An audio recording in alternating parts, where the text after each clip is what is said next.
Myrie here with Box to the Beat podcast on YouTube, and today I have special guests here, and I have my co-host here, Liv. Yes, Liv Margray. Yes, and I have Garrett ARMFIELD. Garrett ARMFIELD. Yep, and I got Talita. ALENCAR. Yes. And you watching Box to the Beat podcast, so we're going to get right into it, y'all. So tell us a little bit about yourself, Garrett. How did you get here?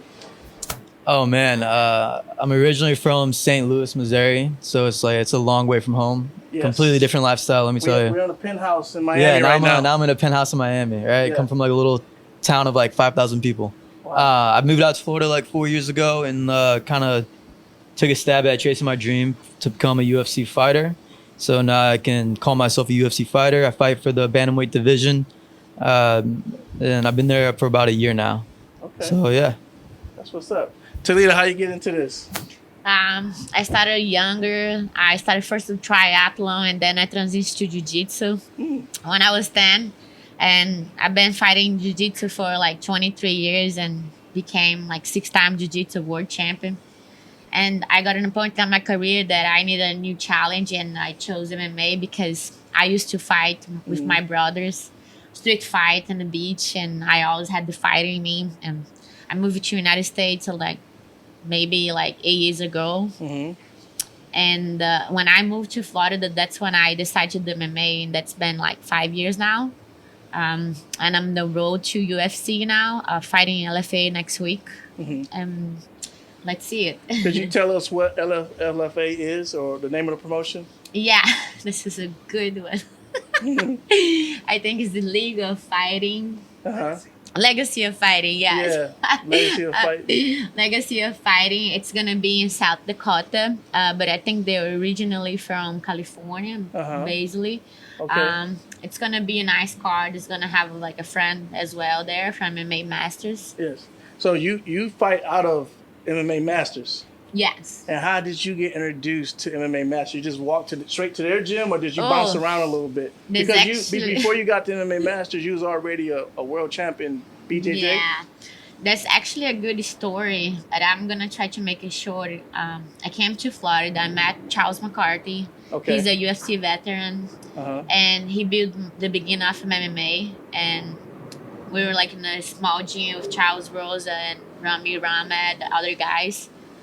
And we ended up opening a gym called America Combat Gym. I stayed for the first 2 years there. Is that in West Palm? This is in Deerfield. Deerfield, okay. Yeah. American Combat. And it was amazing because I saw like so many things. I had to get out of my comfortable zone and learn like kickboxing, base taekwondo, like Muay Thai, and like mix all days with my jiu-jitsu, wrestling. And now I'm against the wrestlers now. You know I'm a wrestler over here. I said, don't be hating the way you said wrestling. No, I love wrestling. It's part of my jiu-jitsu, wrestling, judo. I can shoot a double leg from over here. Yeah. You can try. Anyways, so I ended up going to America Top Team for a little bit. And right before I get in the middle of my camp, I didn't felt like being there because I couldn't have the personal attention that I needed. So I chose to be in MMA Masters. Yes. So MMA Masters might be a small school, but it's real good quality. Amazing. Good quality. And Garrett, you got into, how did you ended up at Kill Cliff? Yes. So again, like I was training in Missouri. I actually started with boxing when I was 10 years old. So I've been boxing my entire life. I look like I'm like a wrestler with my ears and stuff. Got a nasty cauliflower here, but I didn't pick that up until I was like in high school, right? But I went to school at Missouri State University, and my coach at the time, I was telling him that like I was kind of wanting to go do the fighting thing, instead of go work. And my plan was to move to Colorado. And so it's where my management, like a lot of them, like have their fighters out of Colorado. And my head coach at the time, he was actually roommates with a guy named Michael Johnson, who's like a 30-fight UFC veteran. Back whenever they went to school together. And he's like, hey man, my buddy Michael, he's down in Florida. If you want to check it out, the girls are way prettier in Florida than Colorado, and you don't got state income tax. And they all can armbar you too. And they can armbar the shit out of me too. Yeah. So I was like, screw it. I packed up my car and I moved down to a gym that's called Hard Knocks 365, and I just tried out for the team, and I made it. And I didn't even know I had to try out. I was just like, oh, I'm just gonna move down there and see how it goes. And they're like, no, you got to try out too. So I kind of went for it and made the team. And then now that gyms, they've gone through a couple of name changes with like sponsorships and stuff. Now we're up in Deerfield Beach as well, and it's at a gym called Killcliff FC. And if you don't know, like Killcliff, it's like the energy drink brand. Yeah. So sponsor plug. Yeah, little sponsors get the naming Call me rights. Killcliff. Killcliff, right? We get them free after practice. So yeah, so that's how I ended up here. That's what's up. Yeah, man. What's up? So you are now in the UFC. You had one fight so far? One UFC fight so far. Tell me about your first experience in the UFC, your first fight. All right, so I was, I was actually visiting my family for 4th of July weekend. The fight was on July 9th of 2022. And I just got on happy hour with my dad. So I was just drinking margaritas with him. I get back to my parents' house. I hop on my nephew's dirt bike and I smoke a joint. So I'm drunk and high. Right? I'm on vacation, man, right? Okay. So I'm on vacation. I'm like, all right, I'm going to enjoy myself. Next thing you know, my phone starts ringing on my nephew's little dirt bike as I'm like going through the country. And I was like, why is my manager calling me? Like, we usually just text. And I'm like sitting there just like stoned out of my mind. I'm like, oh shit, do I answer? Do I answer? I missed the first call. I couldn't decide if I wanted to answer or not. And then he called me back again. I answered. He's like, hey man, I'm like, what's up? He's like, you want to go to Vegas tonight? And I was like, shit, all right, let's go to Vegas. So I got the last flight out of St. Louis. Woke up in Vegas with a hangover, and you can actually see on my my UFC pictures, I have like a nasty red rash on my skin and on my face. I never get poison ivy. I was literally running through the woods like 2 days before that and got poison ivy. So tequila, poison ivy, weed, a little joint, and a little high. Yeah, and a little high. Action. Oh man, I went and fought my ass off. I ended up getting choked out in the second round, but boy, it was hard to choke my ass out. I'll tell you that much. Oh my goodness! And so that's a crazy story. So Talita, I hope you prepare better for UFC debut. I was better circumstances. Where you in your career? How many fights have you had so far? I am like currently 3-0. I only had the one kickboxing fighting because my background, it was really hard to find a match and still the same history. Yes. What weight class? Bantamweight. No, strawweight. Sorry. Okay. Strawweight. Yeah, and I'm going to be like 4-0 now, and there's few plans to maybe be in the contender by August. So for the people that don't know, the strawweight division is that 115? 115. Yes. Okay, that's 115. That's what's up. So, Liv, we're gonna have Liv ask some topics and see where y'all. See if y'all know anything that's happening in the world today. Yes. So do you guys think Jake Paul is done with fighting? No, man makes way too much money being a boxer than to hang it up. Plus, like, I'm sure he's got a lot of money from his YouTube stuff. But at the end of the day, like, why does Conor McGregor keep coming back? It's an ego thing. There's no other greater high in the world than stepping into the cage or stepping into the ring. Man, like that walk to it, man. It's like money can't buy that feeling. It's like so raw and intense. And so he will come back. Well, Zuckerberg bought that feeling.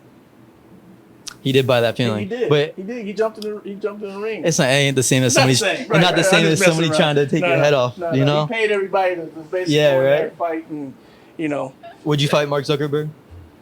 Sure, if he wanted to. Yeah. Sure. He's a fan. What's the least amount of money would you do it for? Well, since it's Mark. So yeah, you gotta. You know what I'm saying? Mark gotta break me off something, so I don't hurt him. You know what I'm saying? See, if he give me a couple mil, then I'll be nice. Yeah. Yeah, I'll play nice. I would probably shoot for at least 10 million. Yes. 10 million. Exactly. Like, come on, Mark. I know you got it. I know you got deep pockets. I know, right? Exactly. But I think Jake Paul is definitely gonna come back and fight. And plus, I think his next fight, I think it's smart to keep fighting the former UFC legends that weren't the best boxers. I think he's got a great game plan for that, and he promotes the hell out of himself. And then probably do a rematch with Tommy Fury again. Right. I think he still. He needs to get a little bit more ready for Tom, but I agree with what you said. Like, he should keep fighting those UFC fighters that retired, doesn't have great boxing. He's young. Mhm. He's good marketing himself. He's gonna keep making millions and millions. You know, he made way more money than the former champ. You know, guys. So so my experience with Jake Paul, I went to the fight that he had in Tampa, and I must say that he can continue to fight UFC fighters. He doesn't need to fight a boxer or a high level boxer, because he don't need the boxing community.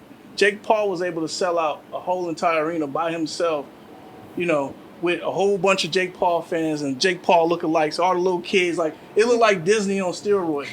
Real, there's like all these little kids. Like, he sold the entire arena, and there was there was probably only one good boxer on the card. I think it was his coach. It was Montana or something like that, or Love or something.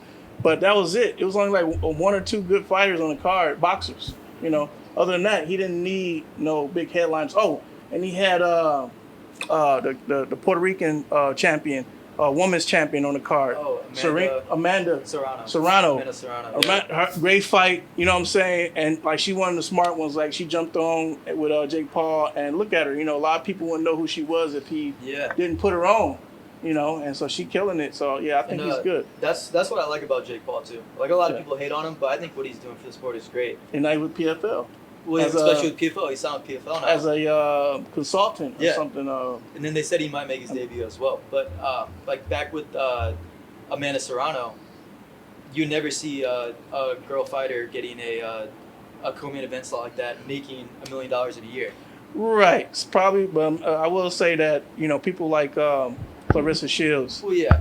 That's up there, but she was able to do it without Jake Paul or without people really without jumping on that bandwagon. Not saying Amanda jumped on the bandwagon. Amanda was, to me, as a fight fan, already like up here. But she didn't have the spotlight. But she didn't have the general population. Yeah. But now everybody knows. Now everybody knows who she is because of that man. A whole new generation of kids know who exactly. She is. Exactly. People that probably never even watched a boxing match before. And those generation now of know kids, who she is now. To bring up that point, because that generation of the young kids that younger than they're younger than everybody up here right now, they don't know who Clarissa Shields is. And she's like the undisputed, the GOAT, you know what I'm saying? Nobody knows who she is. That younger generation knows two people, Conor McGregor and Sean O'Malley.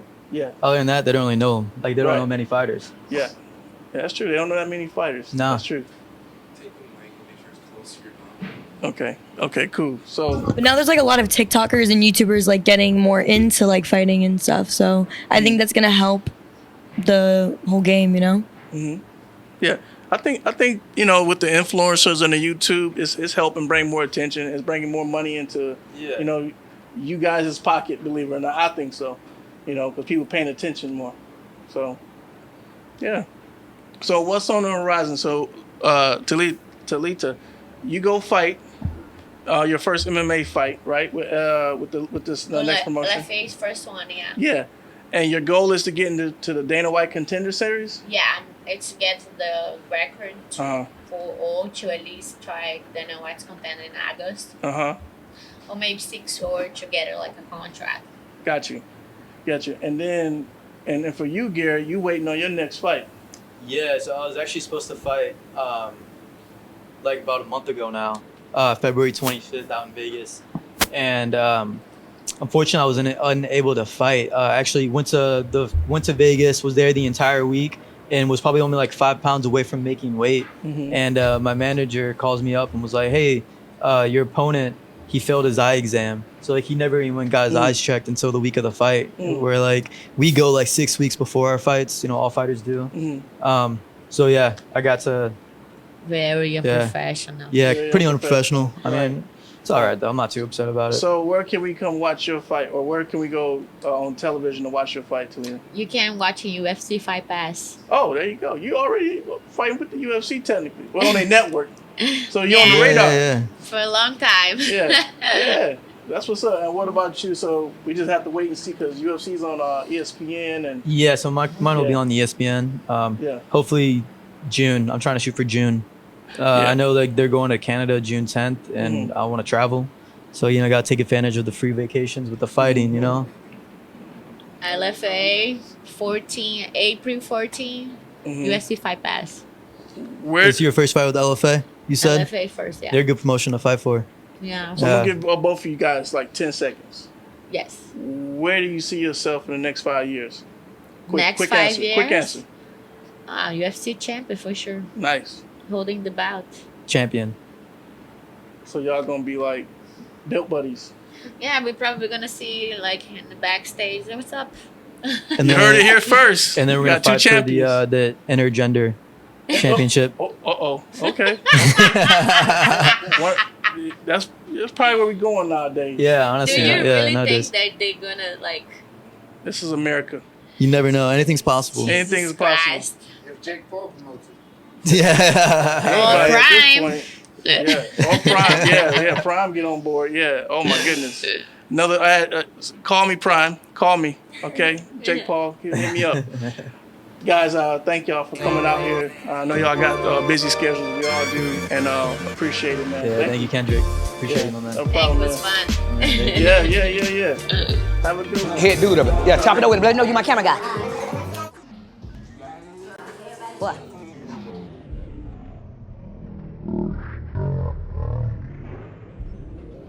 They come find me. I don't go. Look.